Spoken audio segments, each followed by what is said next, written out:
Assalamualaikum warahmatullahi wabarakatuh. Alhamdulillahirabbil alamin. Allahumma shalli ala Sayyidina Muhammad. Sahabat beriman yang dirahmati oleh Allah, salah satu adat kebiasaan yang berkembang di masyarakat kita adalah menyiram kuburan dengan air.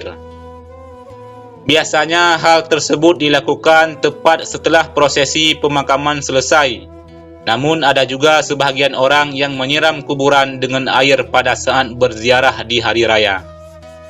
Bahkan ada yang melakukannya setiap kali berziarah pada hari-hari tertentu. Lantas bagaimana hukum menyiram kuburan dengan air? Apa sebetulnya hikmah yang terkandung di dalamnya?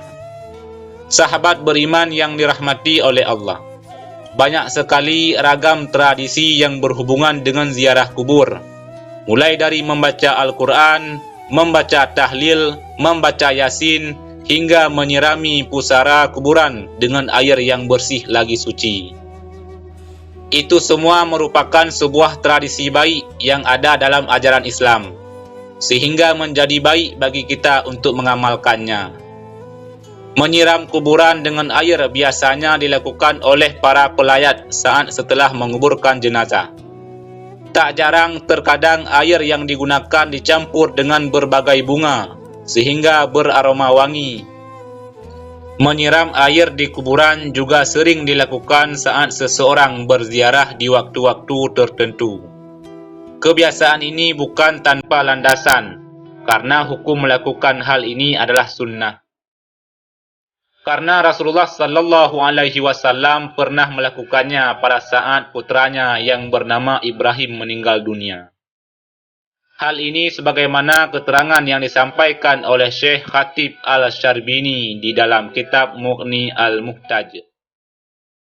Disunnahkan menyiram kuburan dengan air karena Rasulullah sallallahu alaihi wasallam sendiri melakukannya kepada kuburan putranya Ibrahim.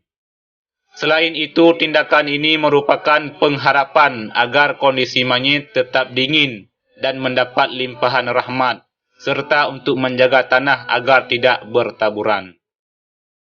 Anjuran menyiram kuburan dengan air saat setelah penguburan selesai atau saat melakukan ziarah juga dijelaskan oleh Imam Nawawi dalam kitab Nihayatuz Zain. Disunnahkan untuk menyirami kuburan dengan air yang dingin. Perbuatan ini dilakukan sebagai pengharapan dengan dinginnya tempat kembali atau kuburan. Dan juga tidak apa-apa menyiram kuburan dengan air mawar meskipun sedikit, karena malaikat senang pada aroma yang harum. Dari kedua penjelasan ini, dapat ditarik kesimpulan bahawa hikmah dari menyiramkan air ke kuburan sesaat setelah penguburan berlangsung atau saat melakukan ziarah kubur adalah menjadi harapan bahawa kondisi mayat tetap dingin dan mendapat limpahan rahmat dari Allah Subhanahu wa taala berkat air suci yang disiramkan.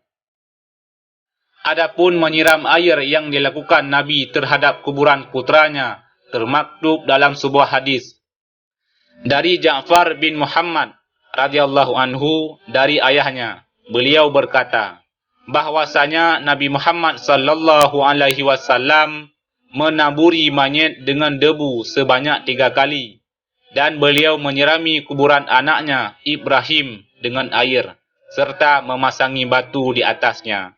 Hadis riwayat Al-Baihaqi. Selain itu, Bilal bin Rabah yang merupakan salah seorang sahabat terdekat Nabi juga melakukan hal yang sama terhadap kuburan Nabi, sebagaimana termaktub dalam sebuah hadis. Dari sahabat Jabir radhiyallahu anhu, beliau berkata, kuburan Nabi Muhammad sallallahu alaihi wasallam disiram dengan air yang dimulai dari arah kepala sampai kedua kaki Nabi, dan orang yang melakukannya adalah Bilal bin Rabah. Hadis riwayat Al-Baihaqi. Selain itu, tradisi lain yang berkembang adalah meletakkan karangan bunga ataupun bunga telasih yang biasanya diletakkan di atas pusara ketika seseorang melakukan ziarah atau sesaat setelah penguburan selesai.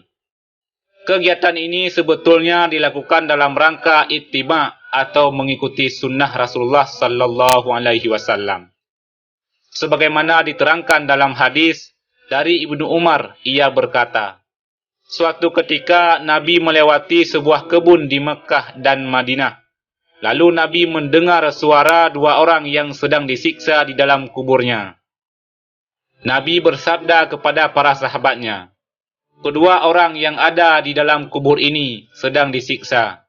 Yang satu disiksa karena tidak memakai penutup ketika kencing, sedang yang lainnya lagi karena sering mengadu domba. Kemudian Rasulullah sallallahu alaihi wasallam menyuruh sahabat untuk mengambil pelepah kurma, kemudian membelahnya menjadi dua bagian dan meletakkannya pada masing-masing kuburan tersebut.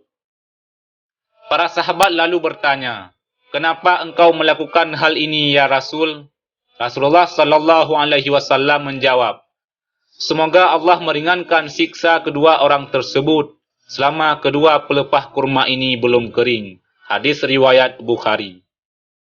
Penjelasan tentang hadis ini juga dijelaskan ulang di dalam kitab I'anah At-Talibin. Disunnahkan meletakkan pelepah kurma yang masih hijau di atas kuburan, karena hal ini adalah sunnah Nabi Muhammad sallallahu alaihi wasallam dan dapat meringankan beban si mayit karena barakahnya bacaan tasbih dan bunga yang ditaburkan. Dan hal ini disamakan dengan sebagaimana adat kebiasaannya, yaitu menaburi bunga yang harum dan basah atau yang masih segar.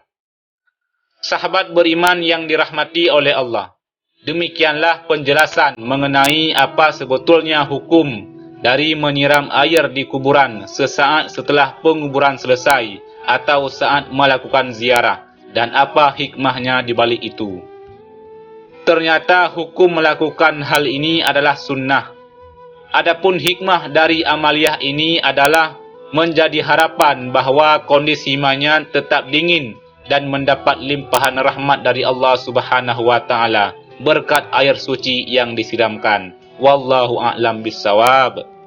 Demikian yang bisa kami bagikan, mudah-mudahan ada manfaatnya. Amin ya rabbal alamin. Wassalamualaikum warahmatullahi wabarakatuh.